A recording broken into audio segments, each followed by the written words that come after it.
Yesterday, it was such a beautiful day, and I went for a run around Sloan's Lake. And on a Saturday, when it's sunny and nice out, and there's so many people out, and I think I'm probably the oldest one that's running out there. And I hear people coming up behind me and then passing me, and part of me wants to just, I can do it. I can keep up with them. I can look at their strides, not any bigger than mine. I should, and I have to just say enough, enough. Like I've been running for 45 years. I mean, I'm just grateful that I can still do it. I'm just grateful that I'm still out there and that it's still, I think, helping it. I know it helps my mind. I hope it helps my body a bit, but it's beautiful. But enough already. Enough already with the competition and the comparing and the feeling old when I see all these young people that live around Sloan's Lake, and enough. So there was a kite that loved to fly, although it always felt like its tail was weighing it down. And it just kept saying, I would love to fly, but I wish someday I could lose this tail because I want to go higher. And the tail didn't fall off, but the kite kept flying and kept complaining. And then one day, the tail did fall off. And the kite thought, yay, I'm free. No more burdens. Now I can really soar. And it went up way high, spun around, and fell and crashed into the ground. See, what the kite didn't know is that it needs not just the wind in its sails to lift it up, but the tail to tug it down so it can stay steady. This is a lesson for us in life, too, that we need. Well, we don't need, we have challenges. We have things that we struggle with. We have burdens in our lives, but they help us grow. That it's not all about soaring because things happen in life. Things just happen. And we get to decide what meaning we're going to give it. Last summer, I was reading this book, Wake Up Grateful. This is our theme for the year, Wake Up Grateful. I don't know how many of you are doing every morning 3 things before you get out of bed. Anybody? A few? Okay, that was real inspiring talk that I gave a few months ago. Anyway, last summer I was reading this and I got to this chapter called Treasuring Your Body as It Is. And I thought, not reading that chapter. I cannot ever treasure the body that I have. See, I've always had since at least 10 years old, I think, had a negative body image. And so I'm quickly covering this chapter on body and then appreciating our emotions and befriending our whole selves. And I think they all kind of interrelate in who we are and how we show up, and can we appreciate and be grateful for who we are in this lifetime right now. And the body one's a hard one. I did some research, and 13-year-old girls, 53% of 13-year-old girls do not like their body. And when they get to 17, it's more like 78% don't like their body. And it's like 73% of women, and I don't know what, it was over 50%, 64% maybe of men have negative body image. And 94% of women have something about their body that they hate. Hate. It's like we are not appreciating the package that is moving us through this life. It's hard to do. It's because we compare and we look at media and we look at what the ideal is supposed to be, instead of just, we come in different shades and sizes and heights and weights and colors and, all of that. And we need to just appreciate what we have. Christy Nelson says this: if all we ever did to inspire gratitude was to turn our attention toward how much is effectively happening in our bodies without our effort, we would find ourselves in a state of perpetual awe. Instead of look at how our bodies look, what if we looked at how our bodies work? She says, your heart beats 100,000 times each day without your conscious effort. You take 1,000 breaths per hour without even thinking about it. You blink 1,000 times per waking hour, mostly without noticing. Your body produces 2.5 million new red blood cell counts each second. Your brain uses 20% of your body's oxygen and calorie intake, even though it's only 2% of your body mass. And your blood vessels are 60,000 miles long and could circle our planet twice. I mean, think of the awesomeness of these bodies that we carry around, live in, and don't like. A lot of us don't like the package that we've been given. I love this quote in here that I'm not going to be able to pronounce the name, Naria Wahid. Anyway, it said, and I said to my body softly, I want to be your friend. It took a long breath and replied, I have been waiting my whole life for this. I've been waiting my whole life to like my body too. And it's a struggle. It's a struggle. I'm going to have a vulnerability hangover tomorrow after sharing all this with you. But I think a lot of us have these challenges with our bodies. And even if a lot of things, we don't look at the good. We look at what the little things we don't like, or the little health, maybe it's a big health challenge. But there's so much more to it than that. There's another quote by Christy Nelson: awakening the body to greater self-appreciation is its own reward. For the body is what we wake up in every day. It's literally where we live. It's where we live. It's what we use. Every step is holy, Laura sung so beautifully. Every step is holy. It's where we live. I shared 2 or 3 weeks ago that when we were on the island of Maui, I showed a picture of a labyrinth that we walked. It was next to a sacred burial ground. It's a beautiful labyrinth. And when I walk a labyrinth, I like to do the 3 R's: release, receive, return. And so we were going to walk this labyrinth, and the thing that I knew I needed to receive, especially in a place where you're wearing a bathing suit, I needed to release hatred of my body. I needed to release this negative self-image that I have of my body. And so that was what I walked into the labyrinth with. And as I took each step, I just said, I'm open. I'm ready.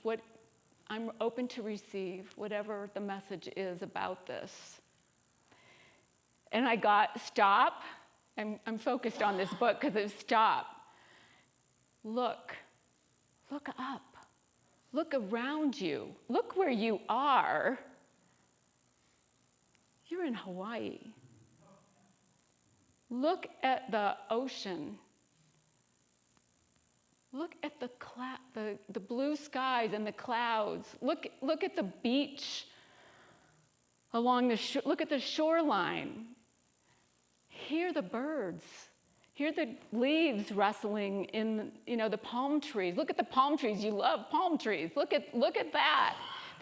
And it was like clear as day, like somebody was talking to me. It was amazing. Feel the wind on your skin. Feel the air. That's the movement. Everything is always changing, always changing. It doesn't come here to stay. It comes here to pass. As it says in the Bible many times, it came to pass. Came to pass.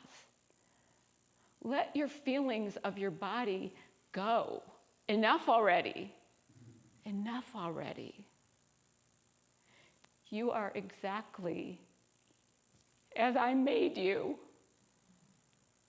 Exactly. How many of us really can take that in? We are exactly as Spirit made us.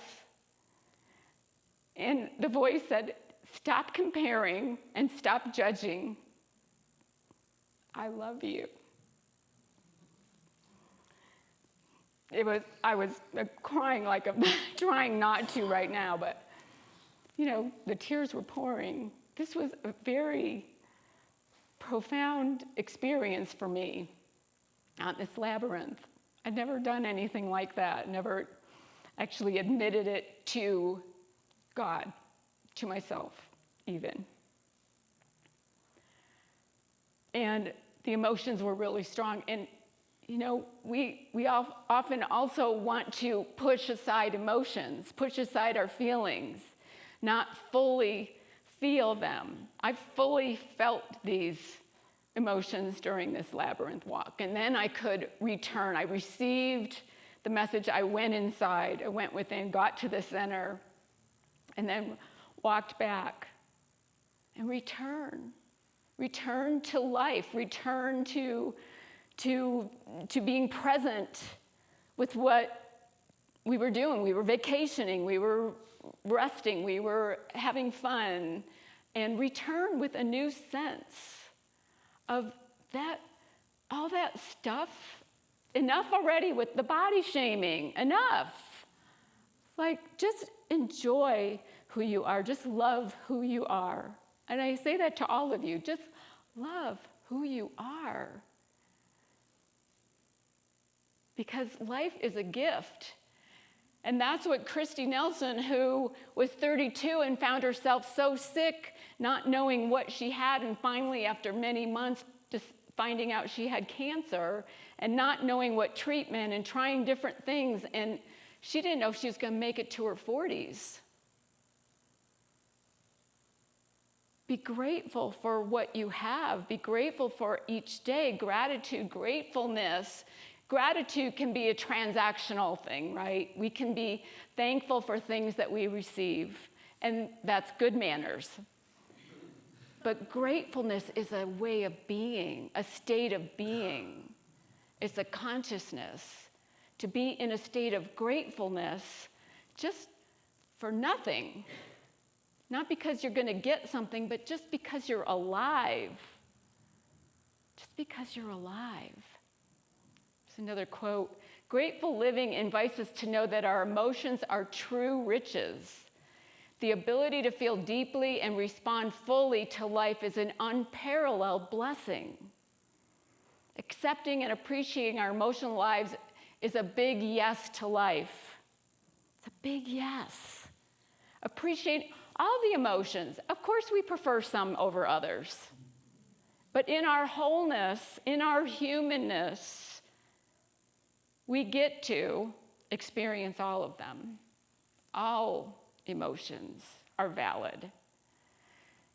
And we tend to want to push away the ones we don't like instead of just fully embracing them. They come to pass, not to stay.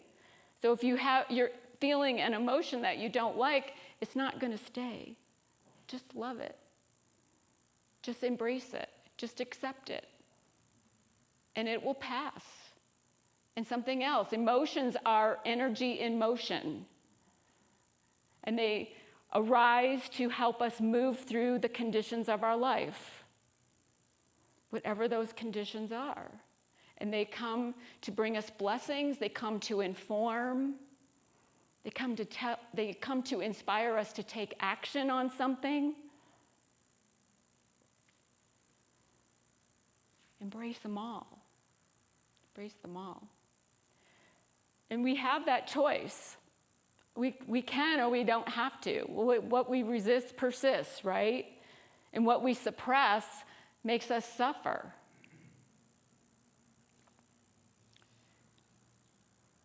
We have these 12 powers that I talk about from time to time, and one of them, the last one, is the power of life. Last week was Easter. A lot of aliveness in here, a lot of life in the room. It was fun and energetic and beautiful, and the choir was singing, and it was fantastic. And what are we coming alive to? What are you giving life to? What are you walking out of the tomb towards? It's just like when we retire, we don't retire from a job, we retire to a new life. Or hopefully we do. But that power of life is our ability to give life to something, to enliven something. Now, interestingly, Judas is the apostle that's associated with the power of life, but what did he give life to? He gave life to Jesus coming into his worldly kingdom, and he tried to force his hand by betraying him. And we know what happened to him. He couldn't handle that. We can give life to something worldly, something from our senses, something from our conditions, or we can give life to something from a higher perspective. We can give life to something from our best self, something that's going to serve us, something that's going to help us grow in spiritual awareness, something that's going to make us more loving, more peaceful, more giving, more compassionate. We can give life to that. And from a Christ consciousness, that's the goal. That's what we want. Because Jesus says in the Gospel of John, chapter 15, verse 16, "You didn't choose me, but I chose you. I appointed you to receive the fruits of the Spirit." I chose you. We are chosen. We are invited. We are invited every day, every moment to live a bigger life. We're invited to be grateful. We're invited to say enough already with the stuff that when we put ourselves down, when we shame ourselves for having things that are human. We're human beings too, so no shame in being human. I chose you, he said. I chose you. Can you take that in? We are chosen to be here. We are here by divine appointment. And what are we chosen for? We are chosen to bring love to the world. We are chosen to come from a Christ consciousness. We are chosen to bring compassion. We are chosen to help each other. We're chosen to be here in this human body, in all its glory and all its challenges, to give life. To give life. We get to choose. Again, that's another 12 power, the power of will. We get to choose. We can choose from our consciousness of not enough, and the choices we make there are maybe not for our highest good. Or we can choose from our best selves. What is going to be good for all, for everyone? We get to choose. And so we want to befriend ourselves, to know that we are enough, to know that we have a purpose here. Now in Unity, we teach that our purpose, we don't teach in predetermination at all. We get choices in life. But our divine purpose is to come into greater and greater awareness of who we are as spiritual beings. Because when we come from that knowing, that understanding, then we do receive the gifts, the fruits of the Spirit, which are joy and peace and faithfulness and kindness and gentleness and love. The world doesn't necessarily give us those things, but we can give those things to the world, to ourselves and to each other. That's the invitation. The invitation to make a difference, to expand the consciousness, to raise the race consciousness, if you will, so that more and more of us come to this place of knowing, come to this place of being more. I think I have one more quote. If you make an effort to deepen the nourishment that comes from enjoyable experiences, you will be better able to bring your strengths in service of the challenging times in life. Instead of distracting yourself from a pleasurable moment, go into super soak mode and absorb every bit of its goodness. Fill your cup to the brim so that there is nourishment for the times when you need it. And don't we all need it sometimes? A lot of times. So when things are going good, super soak it. Bring it in. Store it up. Store those treasures within you, because we're going to need them. Because Jesus said, there will be trials in this life. There will be trials. But we are equipped, and we have everything we need. Everything is within us. Everything. We have it all. So if you're willing to say enough already, to the putting yourself down, to the degrading yourself, to hating your body, to not embracing the all of you, then you will know you are enough. You are enough. You are enough. You are important. You are here because you're meant to be here, and you don't have to do anything to prove your worth. Just breathe. Just breathe. Just be here. Just be here. So, namaste. Peace be with you.